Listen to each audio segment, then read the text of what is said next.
되시는 교회, 주님이 주인 되시는 교회, 믿음의 기도가 쌓이는 교회, 최고의 찬양을 드리는 교회.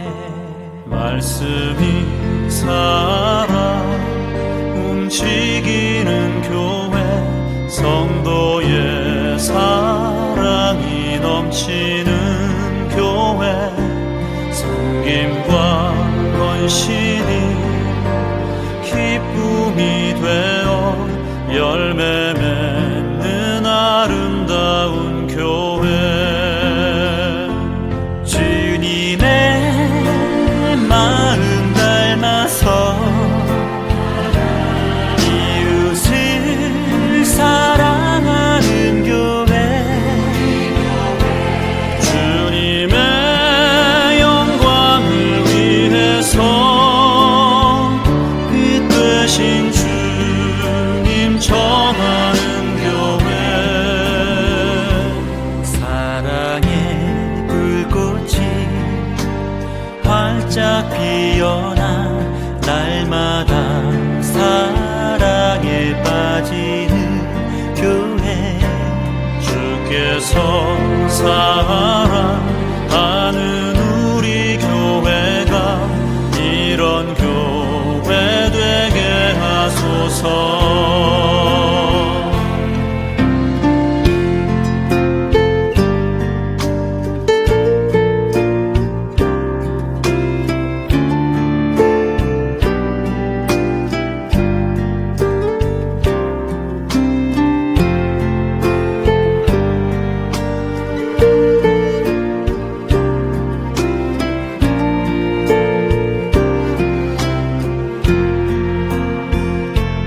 말씀이 살아 움직이는 교회, 성도의 사랑이 넘치는 교회, 섬김과 헌신이 기쁨이 되어 열매 맺는 아름다운 교회. 주님의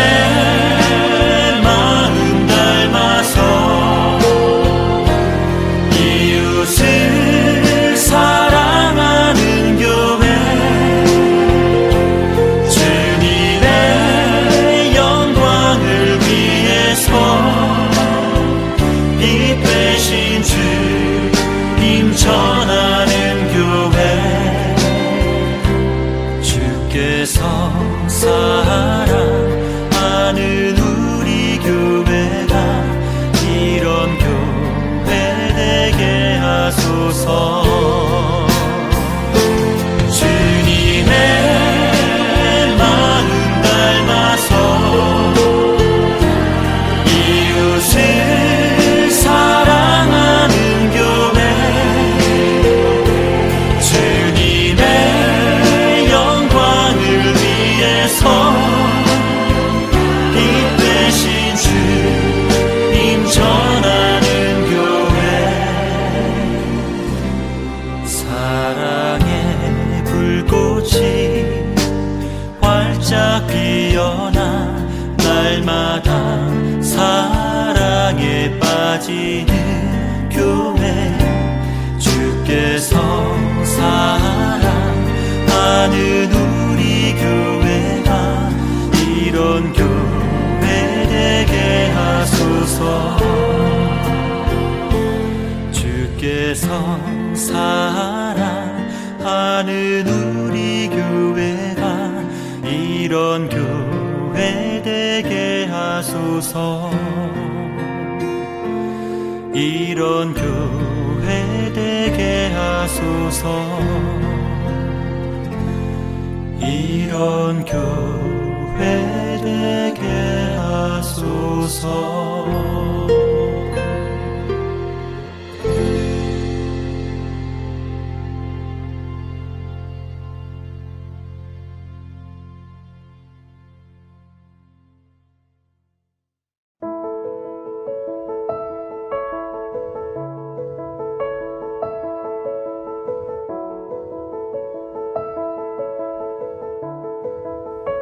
그러할 때 요셉이 그의 일을 하러 그 집에 들어갔더니 그 집 사람들은 하나도 거기 없었더라.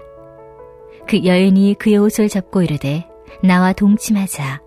그러나 요셉이 자기 옷을 그 여인의 손에 버려두고 밖으로 나가매 그 여인이 요셉이 그의 옷을 자기 손에 버려두고 도망하여 나감을 보고 그 여인의 집 사람들을 불러서 그들에게 이르되 보라, 주인이 히브리 사람을 우리에게 데려다가 우리를 희롱하게 하는도다.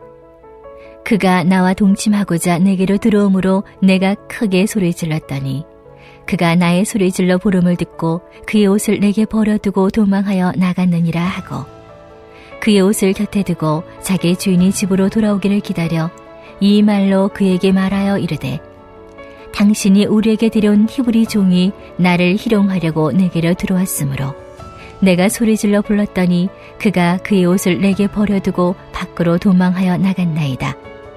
그의 주인이 자기 아내가 자기에게 이르기를 당신의 종이 내게 이같이 행하였다 하는 말을 듣고 심히 노한지라. 이에 요셉의 주인이 그를 잡아 옥에 가두니 그 옥은 왕의 주수를 가두는 곳이었더라.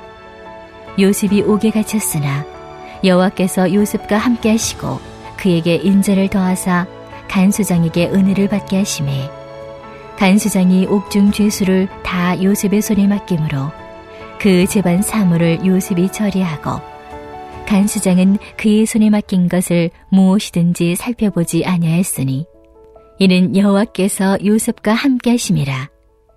여호와께서 그를 범사에 형통하게 하셨더라. 아멘. 오늘은 변함없이 하나님께 순종하라 라는 제목으로 창세기 39장의 말씀을 나누도록 하겠습니다. 여러분이 기대하는 믿음의 삶은 무엇입니까? 많은 그리스도인들이 믿음의 삶을 사는 것과 부유하고 행복한 삶을 사는 것을 원합니다. 그러나 우리가 알다시피 우리는 우리의 인생에서 수많은 문제와 시련을 경험합니다. 만약 믿음의 삶을 살고 있는 여러분에게 계속해서 문제가 발생하고 상황이 점점 더 안 좋아진다면 여러분은 어떻게 하시겠습니까? 어떤 사람은 그의 믿음 생활이 잘못되었기 때문에 문제가 발생한다고 여길 것입니다. 어떤 사람은 상황이 더 안 좋아지기 전에 그의 믿음 생활을 중단할 것입니다. 또 어떤 사람은 문제와 상관없이 하나님을 향한 그의 믿음을 계속해서 유지할 것입니다. 우리의 상황이 점점 더 안 좋아질 때 우리 신앙인들은 어떻게 해야 할까요? 우리는 요셉의 인생에서 하나님을 향한 변함없는 신뢰가 무엇인지를 배울 수 있습니다. 요셉은 하나님을 향한 변함없는 믿음이 있었습니다. 그러나 그의 믿음과는 별개로 요셉의 삶은 1보 전진과 2보 후퇴의 연속이었습니다. 요셉은 보디발의 집에 오게 되었습니다. 그 전에 그는 2가지 시련을 경험했습니다. 한때 요셉은 부유한 아버지의 집에서 행복하게 살았습니다.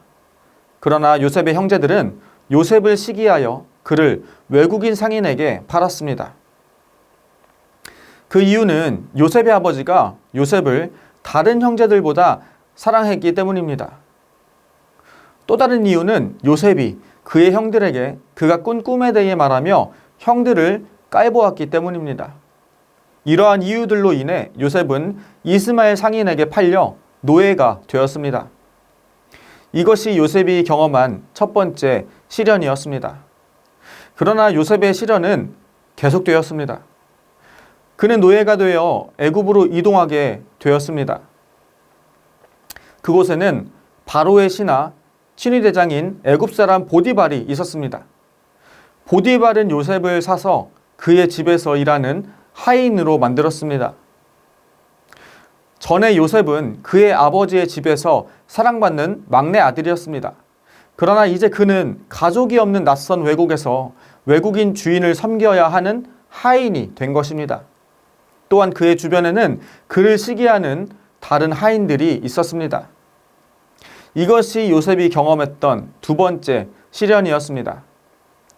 그러나 하나님은 시련을 겪은 요셉에게 은혜를 베풀어 주셨습니다. 창세기 39장 3절에서 4절입니다. 그의 주인이 여호와께서 그와 함께 하심을 보며 또 여호와께서 그의 범사에 형통하게 하심을 보았더라. 요셉이 그의 주인에게 은혜를 입어 섬김에 그가 요셉을 가정총무로 삼고 자기의 소유를 다 그의 손에 위탁하니. 하나님은 요셉에게 모든 일을 잘할 수 있는 능력을 허락하여 주셨습니다. 그러므로 보디발은 요셉을 그의 집을 다스리는 가정총무로 승진시켰습니다. 요셉은 하나님과 친밀한 삶을 살았습니다. 그의 믿음 생활은 견고하였고 그는 어떤 일이든 성실하게 하였습니다. 그러나 요셉에게 또 다른 두 가지 시련이 다가왔습니다. 첫 번째 시련은 보디발의 아내가 요셉을 고발한 것이었습니다. 그녀는 요셉이 자신을 겁탈하려 했다고 말했습니다. 이로 인해 선량한 요셉은 억울한 누명을 쓰게 되었습니다. 요셉은 언제나 그의 주인인 하나님과 보디발에게 정직하게 대했습니다. 그러나 이러한 행동의 결과로 그는 억울한 누명을 쓰게 된 것입니다. 요셉은 보디발의 아내의 거짓된 증언 때문에 범죄자로 여겨졌습니다. 그래서 요셉은 죄수가 되어 왕의 죄수를 가두는 감옥에 갇히게 된 것입니다. 이것이 그가 겪은 두 번째 시련이었습니다. 그러나 하나님은 이번에도 시련을 겪은 요셉에게 은혜를 베풀어 주셨습니다. 창세기 39장 21절부터 23절입니다. 여호와께서 요셉과 함께 하시고 그에게 인자를 더하사 간수장에게 은혜를 받게 하시매 간수장이 옥중 죄수를 다 요셉의 손에 맡김으로 그 재반 사물을 요셉이 처리하고 간수장은 그의 손에 맡긴 것을 무엇이든지 살펴보지 아니하였으니 이는 여호와께서 요셉과 함께 하심이라. 여호와께서 그를 범사에 형통하게 하셨더라. 하나님은 요셉이 간수장에게 은혜를 받게 하셨습니다. 간수장은 요셉을 신뢰하였고 그의 뛰어난 능력을 인정하였습니다. 그러므로 간수장은 요셉을 옥중 죄수를 다스리는 재반 사무장으로 승진시킨 것입니다. 그러나 이후로도 요셉은 몇 가지 시련과 좌절들을 겪어야만 했습니다. 요셉은 하나님을 신뢰했고 하나님과 동행하였습니다. 그러나 그의 믿음과는 달리 그의 상황은 점점 더 나빠졌습니다. 원래 요셉은 유복한 가정에서 아버지의 사랑을 받는 막내 아들이었습니다. 그때 그는 그의 의지에 따라 살아가는 자유인이었습니다. 그러나 그는 형들의 악한 행동으로 인해 자유인에서 노예의 신분이 되었습니다. 요셉의 시련은 여기서 멈추지 않았습니다. 그는 노예의 신분이었지만 그의 주인을 섬기며 성실하게 살았습니다. 그러나 그는 보디발의 아내의 악한 행동으로 인해 범죄자로 여겨져 감옥에 들어가게 되었습니다. 우리가 신앙인이 겪는 이 알 수 없는 고난에 대해서 어떻게 설명할 수 있을까요? 분명한 것은 요셉이 고난을 겪어야 하는 분명한 이유가 있었다는 것입니다. 하나님의 완벽한 계획이 성취되기 위해 요셉은 반드시 그러한 어려움들을 겪어야만 했던 것입니다. 하나님은 요셉을 통해 이스라엘 공동체를 구원하려는 계획을 갖고 계셨습니다. 이를 위해서 하나님은 요셉을 애굽의 총리로 만들어야만 했습니다. 요셉이 겪었던 모든 고난들은 그가 애굽의 총리가 되기 위한 필수적인 과정들이었던 것입니다. 만약 형들이 요셉을 외국인 상인에게 팔지 않았다면 요셉은 애굽으로 갈 수 없었을 것입니다. 만약 보디발의 아내가 요셉을 고발하지 않았다면 요셉은 왕의 죄수를 가두는 감옥으로 갈 수 없었을 것입니다. 이 감옥은 요셉이 훗날 바로 왕을 만나게 되는 놀라운 기회를 가진 장소가 되었습니다. 요셉은 그가 겪었던 고난과 환경을 선택할 수 없었습니다. 그러나 요셉은 하나님을 향한 변함없는 믿음은 선택할 수 있었습니다. 우리가 하나님께 순종하는 삶을 살지라도 우리의 상황이 점점 안 좋아질 수 있습니다. 우리가 겪는 고난들은 요셉이 경험했던 고난들과 매우 비슷합니다. 우리는 이럴 때 하나님을 향한 요셉의 변함없는 순종을 기억할 수 있습니다. 그러나 우리는 특히 예수 그리스도의 고난과 순종에 대해서 생각해 보아야 합니다. 이사야서 53장 5절, 6절, 그리고 10절입니다. 그가 찔림은 우리의 허물 때문이요 그가 상함은 우리의 죄악 때문이라. 그가 징계를 받음으로 우리는 평화를 누리고 그가 채찍에 맞음으로 우리는 나음을 받았도다. 우리는 다 양 같아서 그릇 행하여 각기 제 길로 갔거늘 여호와께서는 우리 모두의 죄악을 그에게 담당시키셨도다. 여호와께서 그에게 상함을 받게 하시기를 원하사 질고를 당하게 하셨은즉 그의 영혼을 속건 제물로 드리기에 이르면 그가 씨를 보게 되며 그의 날은 길 것이요 또 그의 손으로 여호와께서 기뻐하시는 뜻을 성취하리로다. 아멘. 예수님은 요셉보다도 훨씬 더 가혹한 삶을 사셨습니다. 예수님은 복음을 전하는 삶을 살았습니다. 그러나 그의 삶과 상황은 점점 더 안 좋아졌습니다. 그 이유는 예수님이 가야 하는 길은 십자가의 길, 즉 죽음의 길이었기 때문입니다. 그럼에도 불구하고 예수님은 고난이 강해질수록 더욱더 하나님과 동행하기 위해 몸부림치시며 더욱 간절히 기도하셨습니다. 이것이 우리가 본받아야 하는 참된 그리스도인의 모습인 것입니다.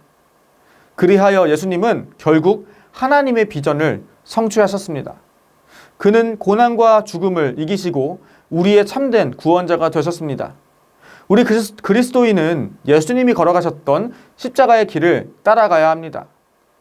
그 길에는 수많은 고난과 시련이 있습니다. 하지만 우리는 예수님처럼 또 요셉처럼 변함없이 하나님께 순종해야 합니다. 하나님께 순종하는 삶은 최후의 승리가 보장된 것과 같습니다. 그리스도인을 향한 온갖 공격과 비난이 있을지라도 끝까지 여러분의 믿음을 지키시길 소망합니다. 또한 우리가 변함없이 주님께 순종하여 영원한 생명을 얻기를 소망합니다. 우리 함께 이 시간 기도하기 원합니다. 첫째로 오늘 나눈 창세기 39장의 말씀처럼 우리가 변함없이 하나님께 순종하는 삶을 살도록 기도하시겠습니다. 둘째로 해외 선교사님들과 농촌교회, 개척교회 목사님들의 영육 간의 강건함을 위해서 함께 기도하시겠습니다. 마지막으로 다음 세대를 위한 새 성전 건축과 태신자를 위한 행복축제가 주님의 인도하신 가운데 아름답게 이루어지도록 기도하시겠습니다.